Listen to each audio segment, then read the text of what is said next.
বাংলাদেশের one day cricket ইতিহাসে নতুন এক অধ্যায় রচনা করলেন তরুণ অলরাউন্ডার রিশাদ হোসেন।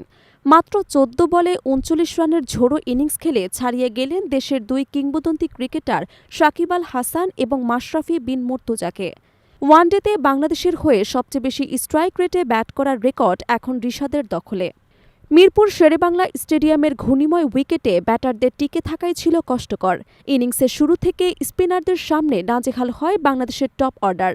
সৌম্য সরকার, মেহেদী হাসান মিরাজ এবং তাওহিদ হৃদয় কেউ গতি আনতে পারেননি ইনিংসে। একের পর এক উইকেট হারিয়ে যখন স্কোরবোর্ড থমকে দাঁড়ায় ১৬৩ রানে, তখনই মাঠে নামেন ৯ নম্বর ব্যাট করতে রিশাদ হোসেন। পরিস্থিতি তখন বাংলাদেশের বিপক্ষে। শেষ ৪ ওভারে ২০০ রান ছোঁয়ার আশাও ম্লান হয়ে যাচ্ছিল। কিন্তু ঠিক সেই সময় মিরপুরে শুরু হয় এক তরুণের ঝড়। ১৪ বলের ইনিংসে রিশাদ হাকান ৩টি ৪ এবং ৩টি ছক্কা। ব্যাট হাতে রীতিমতো আতঙ্ক ছড়ান প্রতিপক্ষ বোলারদের মনে। তার ব্যাট থেকে আসে ২৭৮.৫৭ স্ট্রাইক রেটে ৩৯ রান, যা বাংলাদেশের ওয়ানডে ইতিহাসে সর্বোচ্চ স্ট্রাইক রেটের রেকর্ড।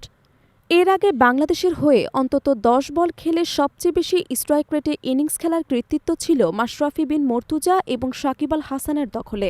২০০৬ সালে কেনিয়ার বিপক্ষে ১৬ বলে ২৭৫ স্ট্রাইক রেটে ২৭ রান করেছিলেন মাশরাফি। একই হারে ২০১৪ সালের এশিয়া কাপে পাকিস্তানের বিপক্ষে ১৬ বলে ৪৪ রান করেছিলেন সাকিব। কিন্তু এবার সেই রেকর্ড দুটি ভেঙে দিলেন রিশাদ হোসেন, এক নতুন মাইলফলক গড়ে। ইনিংসের শেষ দিকে রিশাদের সঙ্গে দারুণভাবে সঙ্গ দেন অধিনায়ক মেহেদী হাসান মিরাজ। তিনি ৫৮ বলে ৩২ রানে অপরাজিত থেকে দলকে ২০০ রানের ঘরে পৌঁছে দেন। দুজনের ৫০ রানের জুটি কেবল ইনিংস বাঁচায়নি, দলের আত্মবিশ্বাসও ফিরিয়ে দিয়েছে।